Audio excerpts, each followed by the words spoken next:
So hello everybody and welcome to this episode of CFO 4.0. Now I'm excited to have this guest on today. So with me on the show is Andi Lonnen, who is the CEO and founder of the Finance Business Partner Academy. And as she likes to say, CEO stands for Chief Energizing Officer, which is exactly a bundle of energy is exactly how I would describe Andi. And I've met her on a previous podcast. You would have heard her voice, but welcome, Andi. It's so lovely to have you on the show, all by yourself this time. Thank you so much, Hannah. I'm so excited to be here. Thank you for having me. No, and obviously the topic, if anyone hasn't guessed it from the name of your organisation, the topic that we are going to talk about today is finance business partnering, which is obviously a really hot one in the world of finance today. But before we do that, do you want to just tell us a little bit about your journey? How did you end up starting the academy in the first place? Oh, wow. Gosh. Such a long journey. I'm so old now. It kind of started at university, actually. I was doing an economic and social history degree, and we were told, I think, for our very first lecture, oh, you'll all become accountants. And I thought, well, I'm really rubbish at maths. I doubt it. But I did. I became an accountant. I'd done a little bit of sales, a little bit of marketing beforehand. And I just really wanted to learn about business. And I thought the best way I could learn about business was about numbers and really understanding accounts and that sort of thing. So I actually did become an accountant and worked my way up to finance director level. And when I hit a certain age, or maybe I had a midlife crisis or something, I don't know, I decided to set up my own company, which was to support. We did all sorts to begin with, finance for non-finance training and so on. But the more we started to talk to and work with finance professionals, we found what they needed.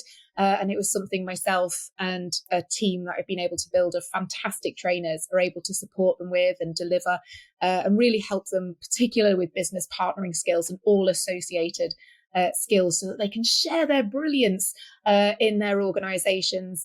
We were talking a few moments ago, just saying just the skill set that finance professionals has is so amazing, but it's just how do you let the rest of the organization know how to use those numbers, how to make decisions on those numbers, how to move forward with those numbers.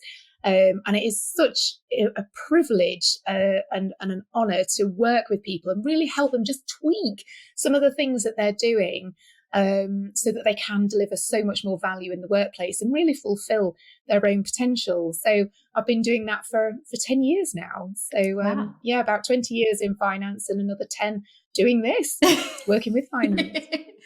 Oh, that's fabulous. Because I always find it really interesting when people talk about finance business partnering, because I think finance business partnering is what people who go into accounting think they're going to be doing, which is advising the business, having brilliant and exciting conversations and driving the direction of a business.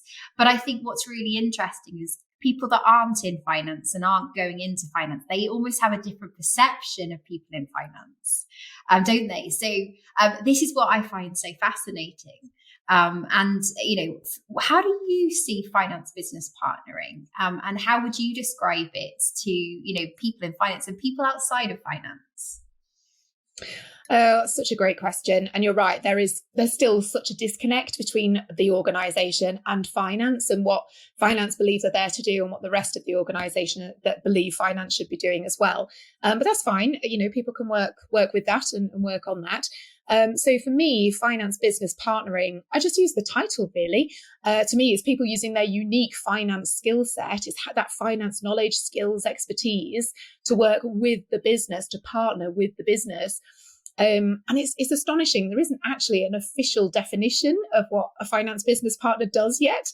A lot of companies come up with their own definitions that make sense to them. And there's broad themes, of course.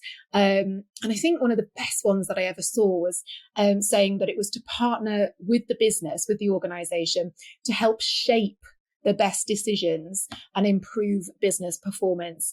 And to me, that encapsulates it beautifully, because it's not to tell people what to do, it's to help discuss together, work collaboratively to help shape the best decisions. We don't know everything in finance. We know what might be more financially viable and so on, but we've got to work with the commercial leaders to understand what's commercially viable and what the business needs, and work together and find the way forward.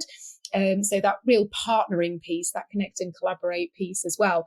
But it is all about driving the organization forwards. It's about making those smarter, more informed decisions and really helping to achieve the strategic and commercial priorities of the organization. And that includes public sector, charitable sector, and they might have different ones to just achieving a certain profit or surplus. It can be patient care in the NHS, for example. So it really is working with your stakeholders to help really support them move forwards and achieve those strategic and commercial priorities. It's a very exciting place to be. Oh, no, absolutely. I was having a fascinating conversation with Ash Noah, who heads up the head of professional development and ESG at CIMA on AICPA. And one of the things that he was talking about, which for me is almost the reason finance business partnering exists, is the shift towards purpose-driven finance. So it's moving away from numbers and that kind of very looking in the past view of finance to actually, like you say, tying it together, to not just financial performance or, shareholder performance, but actually starting to get into the wider piece, which for me is super exciting and a whole different mindset for a lot of people. Oh, 100%. Yeah. And I think this is why some people do struggle with it. I know lots of people over the years have been suddenly called a finance business partner, which is great and very exciting, but not given a new role description. They're really not sure what to do, not always welcomed by others in the organization. I myself was called a spy, and not in a cool James Bond way.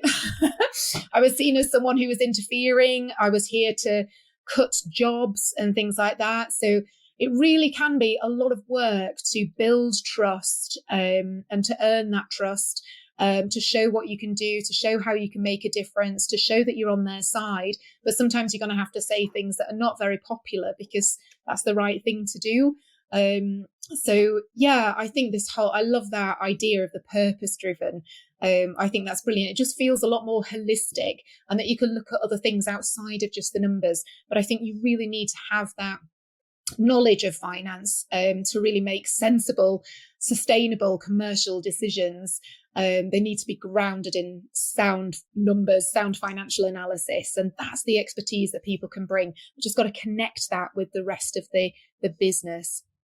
And obviously, doing what you do, you must hear all sorts of stories from people that are, like you say, going into finance business partner roles, and then it sounds like also maybe not having the greatest of experiences. So, what do you think in terms of the current landscape, the openness, outside of finance, is to the concept of finance business partnering? I think there's only one client we've worked with in a decade who, when we did business partner training with them, they brought other people in from the other parts of the organization. And it was interesting because at the start of each session, there would be a kind of clash because finance is seen a certain way, or perceived a certain way. Finance are a certain way for good and valid reasons in some cases, to keep a company safe and sustainable and so on. So there can be this clash, but it was great because we actually got people working together and talking to each other and going, oh, I didn't realize that we have to do it that way, or I didn't know that was a really important rule and we need to be legal, or, it was just this starting to break down barriers and starting to talk to each other. And I think, although in terms of what we do, we work with what people can control your controllables, so you can build a skill set and that sort of thing. For it to really flourish and work in organizations, I think it has to be top down. It has to be explained throughout the organization why business partnering is happening and what they expect to happen as well from each side, how to work together, and that it is for the greater good, even if there's clashes somewhere along the way, which there will be, but that's what part of the skill set is, to develop, to really work with other people. It's better if it's two-way, if it is understood, but maybe anyone who's a business partner here or becoming a business partner, it might be you have to develop some skills around that to help influence, to help build trust, to help build that relationship. It can seem that you're working with someone awkward. They're probably not being awkward on purpose. It's just they're going through a difficult thing. They might be scared of why you're there. So it really just is understanding where other people are coming from in the organization as well. I mean, one of the first activities we always do is, what words do you think other people use to describe people in finance? So you can imagine how that list goes in terms ones. And I've done some research over the years on this, and there's two words that come up time and time again, and they were quite surprising to me. I have to say, I thought it would be dull, boring, all that kind of stuff. But actually, the two words that come up the most by non-finance people is they find finance people scary and intimidating. So then we explore why. What are the reasons that they're scared and intimidated? Is it the jargon? Is it they hate numbers? Are we presenting everything in numbers and graphs and charts and things that they hate? They hated maths at school and they hate it in the workplace. I don't know, but it's really starting to understand why these barriers exist and how you can work to break down those barriers. Some will be an overnight success, an awful lot won't be. So it is a work in progress. But my goodness, it's so rewarding when you can really connect and collaborate with someone, help them understand the numbers, get them to help you understand their part of the business better so that you can together work towards the best decision that can be made and with the information that you have. So it definitely is both sides. I just a long way of answering your question, but it's very interesting dynamics, and it's understanding those dynamics, I think, that can really help people move forwards. And I love that idea of actually doing training with both the heads of department and the finance business partners. The fact that the heads of departments are seeing firsthand kind of the role, how they're being taught, how they should be approaching things. That I can only imagine must have completely changed the dynamic with those. They're almost in the same boat together. Absolutely. They're starting the process at the same time, and they both have nerves around each other and what is expected, and they're figuring it out as they go through. And I remember sometimes thinking, oh gosh, have we bitten off a bit more than we can chew here? This is, really facilitating people not liking each other and, quite strong barriers in some cases as well. But the activities, is to break down those barriers, understand those barriers, talk about what both sides, if you like, wanted to get out of it. And they all cared so deeply about their organization. So this was great. We've got a carrot, we've got a North Star for everyone to work towards. And it's like, so how are we going to do that? And how can we make this work? And what ideas does everyone have? And it was just mixing it all into the pot and giving them some content to help with that as well. But very special to be a part of that journey, and good on the organisation for actually implementing that. Like I say, it's the only client in a decade of working with lots of people that we've actually worked with both sets of stakeholders. So very interesting. Hey, maybe something that you should be doing more often, because that sounds like a brilliant idea to me, to be fair. So obviously building relationships with the part of the organization that you're partnering with is incredibly important. And you talked about the fact that actually educating and building knowledge within that team is also really important, because that can, like you say, that can be a real big reason for some of the disconnect, can't it? The lack of understanding they have of the information that's coming across. Yes, absolutely. And when you go back to those scary, intimidating comments as well, a lot of that comes from people will have reached manager level or even director level, and they won't have that much knowledge of finance because they're fantastic at marketing, sales, operations, IT, HR.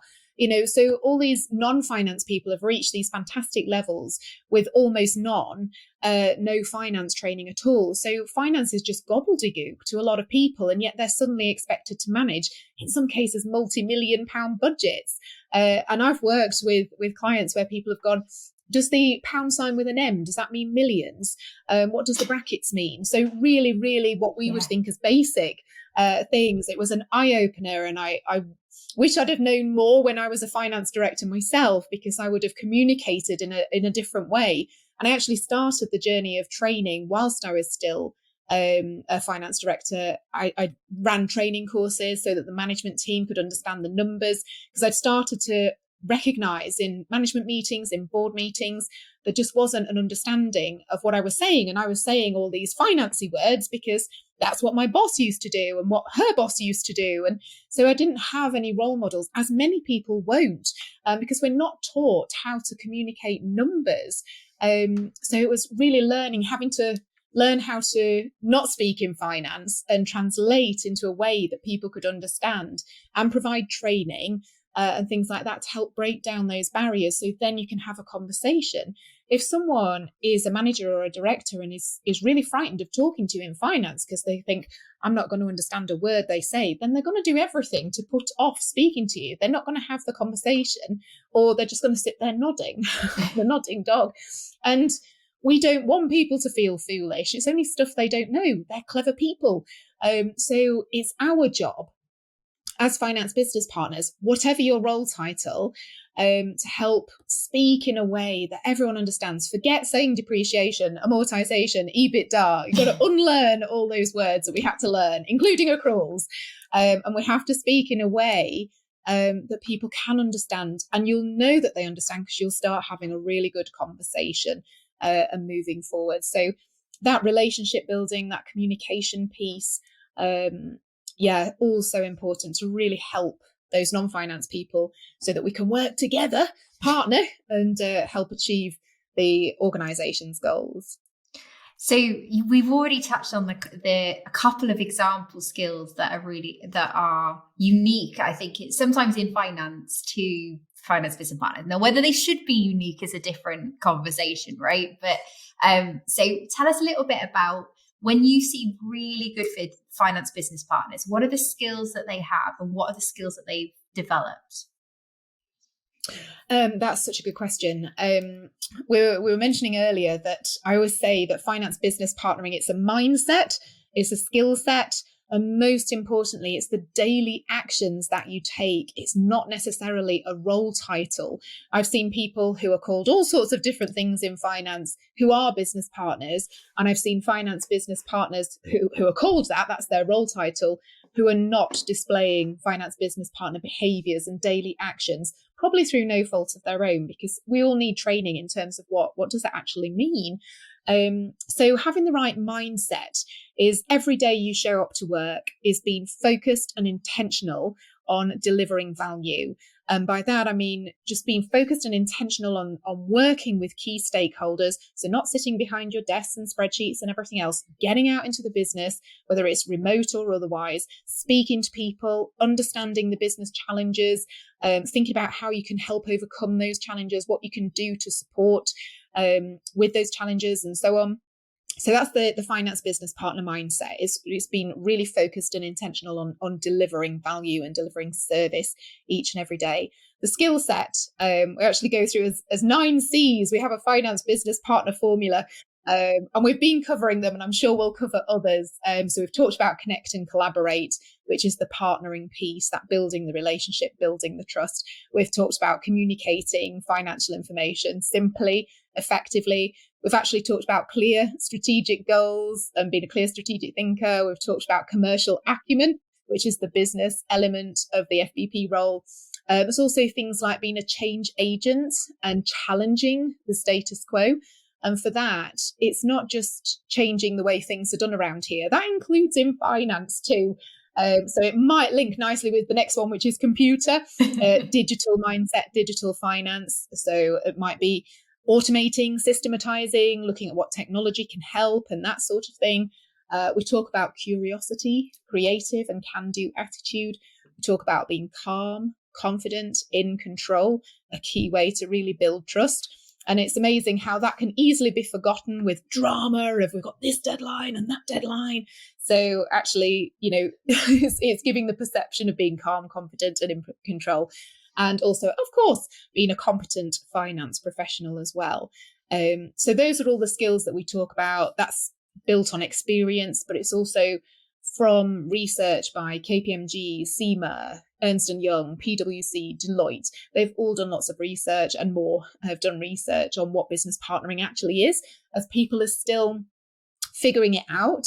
How can it help? What do we need to do? And I still see so many finance professionals who are still stuck in the production of month-end reports and a lot of doing and even quite a lot of manual work as well. We know the digital revolution is here and it's coming for some people as well. But I think this is a very exciting time to be in finance. Some people are worried that technology will take over jobs and so on. And it's like, yeah, the grunt work. This is, when you're freed up to do the stuff you were born to do. You look at a bunch of numbers, you know what those numbers mean. But most of your colleagues have no idea. All they see is numbers swimming around in front of their eyes. Your job as a finance business partner is to translate what that means. Don't say something's higher or lower than budget or last year. say what it means, why something's higher or lower.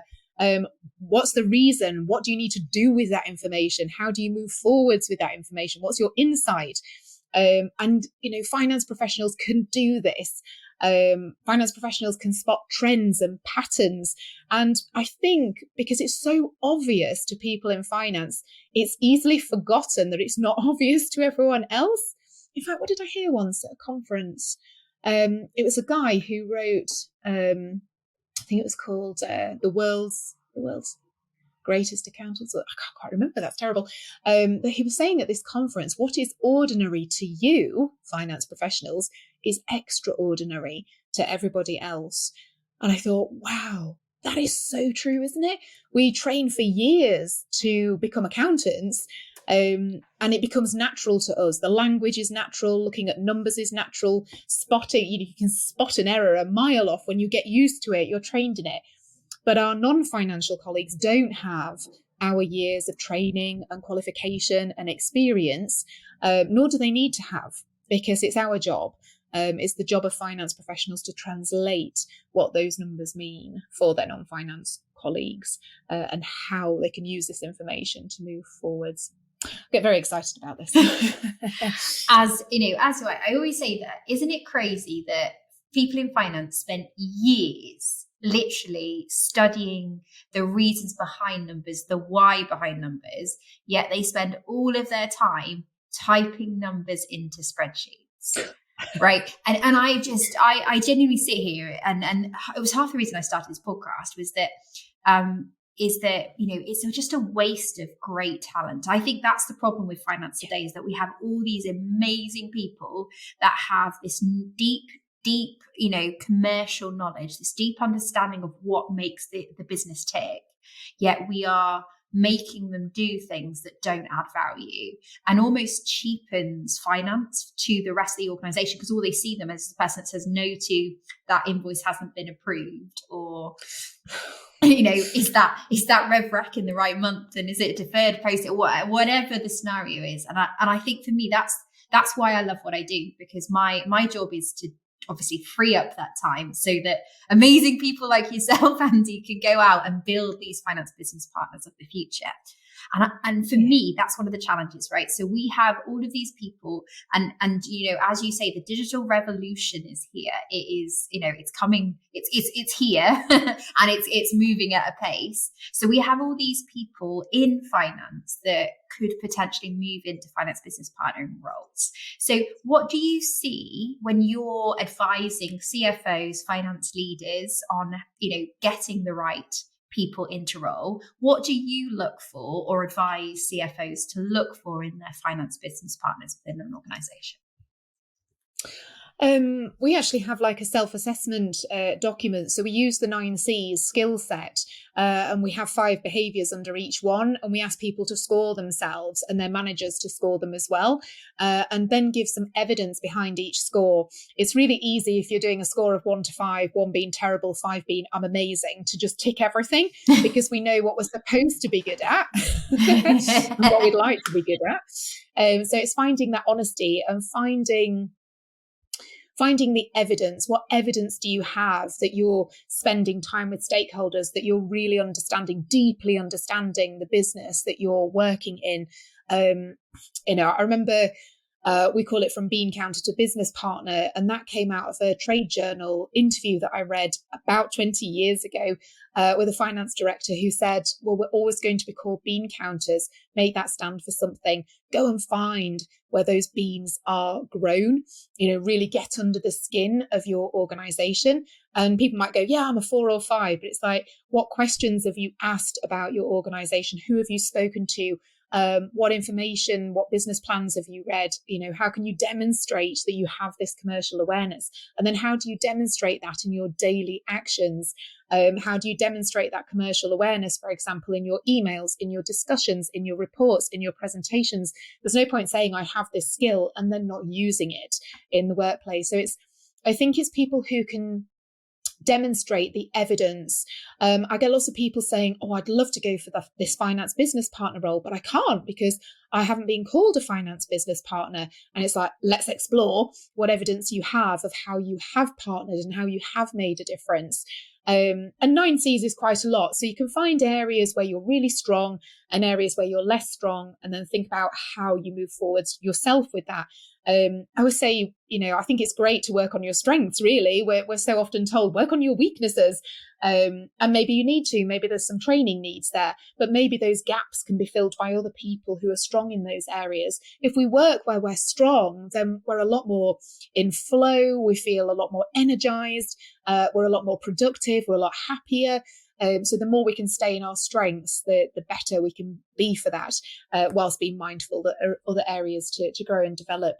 So, yeah, I think that assessment is very helpful for people to monitor themselves.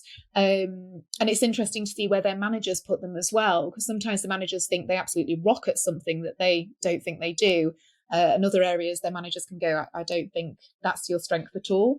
And, it can facilitate a discussion around that as well. But if people are going for FBP roles in different companies, that evidence using that assessment can really help portray what they're capable of and portray what they can actually do, the difference that they can make in an organization. And if they've got some figures to back it up, I helped make the biggest sale our company's ever done by supporting with this amount of information and showing what will be profitable and whether they were a viable company, if they were cash rich, all that kind of support. The more people can provide that evidence, I think, it makes you feel better in yourself. It's like, I actually do something. I do something useful. I didn't know that was partnering. Then they've got something tangible to take, and it really helps give confidence to other people when they're looking for those skill set. I mean, if you think about it from year dot, we've always been told to be an accountant, you need great communication skills and things like that. And we go, yeah, I've got great communication skills. And we might be great at chatting to people, but we might not be very good at explaining the numbers. So it's been quite specific in terms of what is needed. Not just great communication skills. What does that mean, for the organization? What do you need from that when you're writing a job description, but also if you're going for a role? How do you explain why you're a great communicator? How have you helped make decisions and that sort of thing? Yeah, and I think sometimes people tie together things like public speaking with communicating, and it's not, is it? It's very, like, that might be an element of it. You might have to present numbers, but actually, as you say, it's helping people understand the context behind numbers and put it into terms that they understand and that mean something to them. As you say, I think the word you used was translation when you were talking about it earlier. And I really like that. It's can you speak the language of the team that you're talking to? Absolutely. Yeah. So obviously we've got this long list of 9 C's, and it sounds like a long list, but probably isn't that bad. If we could probably think of loads more, but 9 sort of critical skill sets.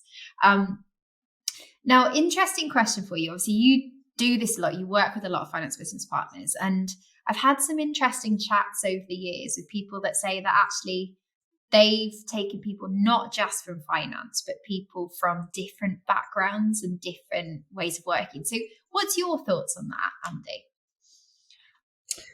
Yeah, that's an interesting one. I've come across that. And I think it depends on what does the organisation need. because people can be financially savvy if they've got that commercial awareness, that real deep business understanding, and can make commercially sensible decisions, then perhaps they don't need to have a detailed understanding of finance. But I always take partnering in its much wider sense.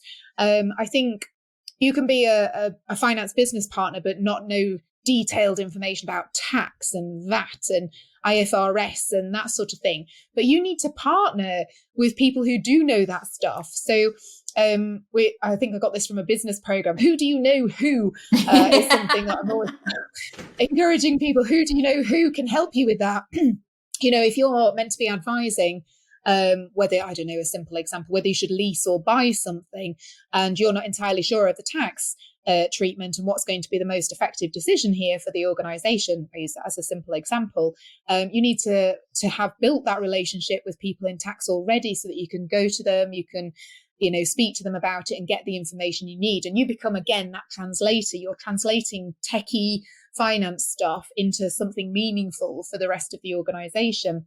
So as long as someone who's business partnering has enough finance know-how and knows who to go to, who's got the more detailed finance knowledge.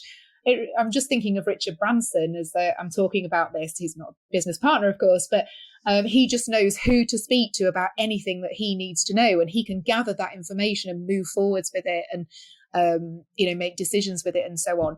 So it's almost been that conduit between really specialized finance functions and being able to translate for the rest of the organization what are the different options here, and how should we move forward, what's your recommendation, and you need to be able to translate what all your commercial leaders are saying as well and really understand the impact on the business. It's very easy in finance, and I know in my past I've done it myself, where it's like, oh, we can't do that because I don't know how that would fit in with this standard and so on. But we should never block the business. It's really understanding what does the business need and then figuring it out. How can we work with this? Who do I know who I can speak to? Who's done this before? And that includes an external network as well. This is all in the first C of connect and collaborate. It's not just with your key stakeholders, it's with the wider wider environment as well. Who do you know who can help with this and support with this? I love LinkedIn for that. It's a brilliant platform for helping people to just put a question out there if it's not commercially sensitive. Who can help with this? Who knows how I can do this faster, quicker, better, more tax efficiently? It might be your accounting bodies can support with that, but it's thinking widely about who to partner with, who to continually build relationships with that can support you in your role, which is to support the stakeholders in your business or clients, if that's the case as well. I think a level of finance understanding is important, but it's who do you know who you need to go to get more detailed knowledge when you need it. Rather than, there's just no lone rangers in the finance business partner world. and you're absolutely true. So I was speaking to a fabulous startup CFO not so long back, and she put down a lot of her success as a startup CFO because obviously you don't have the variety and the knowledge levels and skill levels within finance in that size of organization. And she actually said that one of the reasons she has been so successful is that she knows people who can, that she can pull that in.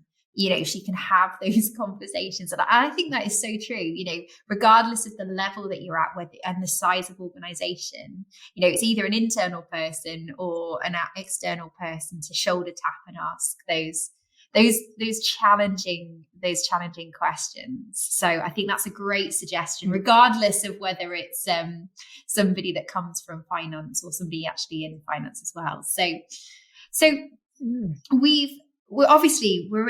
everyone's considering the shift to finance business partnering. And I think a lot of CFOs and a lot of finance leaders know it's where they want to go, but finding finance talent that is already doing that role and doing it successfully is quite challenging.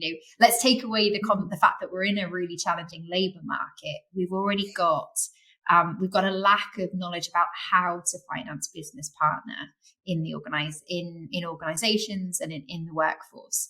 So what do you think a good onboarding plan would look like? A successful first maybe 6 weeks to 3 months for a new finance business partner.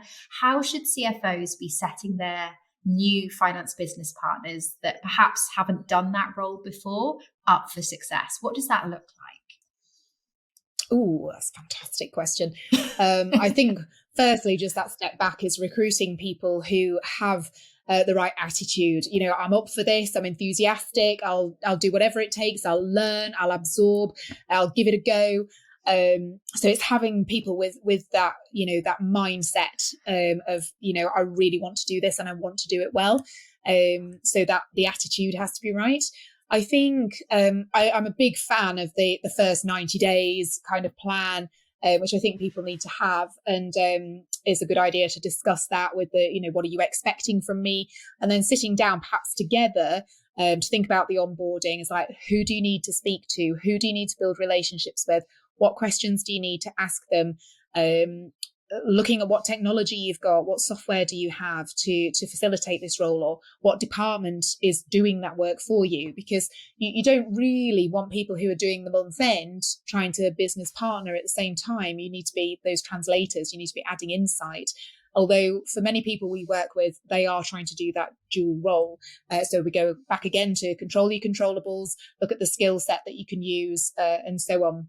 So I think the sort of first 90-day thing, it really is getting out, asking, we call it ask the daft question, ask, because you can really get away with it in the early days and really, really assimilate that information, really learn as much as you can about the organization, really learn as much as you can about the people, the culture, what support they get now that they really appreciate, where else you might be able to add greater value. And I think if you can work from the top down with that as well, so you can identify the gaps yourself and think where you need your finance business partners to be and how you want them to support. And again, communication throughout all of this. What's working, what's not working, where have we got gaps, what do we need, how do we fill those gaps? And I think just keeping that amazing attitude and thinking, why am I doing this? What do I love about it? How is it going to help? Because there will be more difficult days, particularly where people might not want to speak to you, or it's just not working the way you want it to. And it's just take a breath, just pause, think about what's working, what's not working, what you can do to try and move it forwards. Who do you know who can help with this? If you've got someone who's particularly difficult, is there someone that they connect with? Can you speak to that person and ask for their advice? How do they advise you work with this person? For example, people are always willing to help. So it's just really getting under the skin of everything, getting out and speaking to people. I know people who are real people, but they still really struggle to get a 15-minute coffee chat with someone. Oh, I don't want to disturb them. They're very busy. Maybe they think I should know this.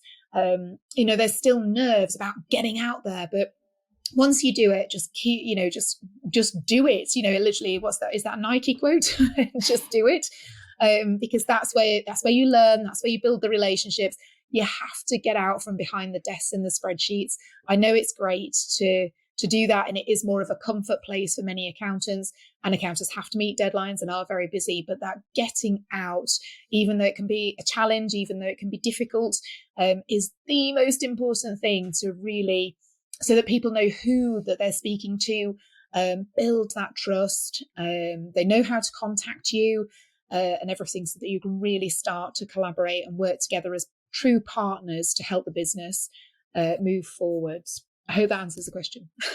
Yeah, no, it's a lovely way. And I actually think we should maybe in the not too distant future do a whole podcast on the first 90 days as a finance business partner. I've done it as a CFO, but maybe we need to really focus in on that finance business partner. What does amazing look like? Because I think the more amazing onboarding journeys we build for these finance business partners, not only the more successful finance business partners we're going to have, but the more organizations are going to see the value and understand why finance is making this transition. So that is absolutely the way we need to go.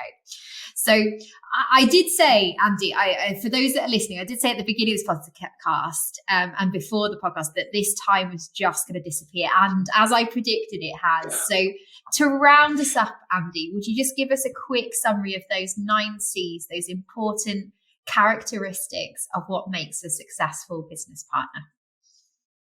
For sure. So first, remembering it's mindset, skill set, daily actions, emails, discussions, reports, presentations. Get those daily actions. Display your connect and collaborate. Communicate financial information simply and effectively. Be a clear strategic thinker. Align with strategic goals. Have that commercial acumen. Be that change agent. Challenge the status quo. Be curious. Be creative in your solutions with people. Have that can-do attitude. Be calm, confident, in control. And of course, that competent finance professional as well. Amazing. Absolutely nailed that, Andi. Well done. If you, and I'm sure there'll be a few people listening back to those 9 C's with their checklist, but if there's finance business partners listening to this, or those that wanting to get into finance business partnering, or perhaps even CFOs that know their team need a little bit of help in this area, how can they find you and where can they find you, Andi? So yes, I'd encourage people to go onto fbpacademy.com. We've got the 9 C's on there. We've got some top tips for the 9 C's. It's actually called the FBP formula. It's just become known as the 9 C's. We have a weekly blog to help people as well. There's lots of resources that I wish I'd had when I was in the workplace. I would have found it so valuable and so useful. So and feel free, of course, to connect on LinkedIn as well, Andi Lonnen. It's great to meet people on there and you have discussions and ask questions and so on. So it'd be great to say hi to people there too. Absolutely. And for anyone that is listening and wants access to those, as usual, I will pop them into the show notes. And if you have enjoyed this podcast, if you would like us to cover that first 90 days as a finance business partner session, then please do reach out to me. I'd love to hear from you. Tell me what questions I forgot to ask Andi, or I should have asked Andi. I'm sure you can think of some better ones. Then please do reach out. And thank you again for Andi for taking the time to join me on the podcast. It's been wonderful having you. Thank you so much, Hannah. I've really enjoyed it. Thank you.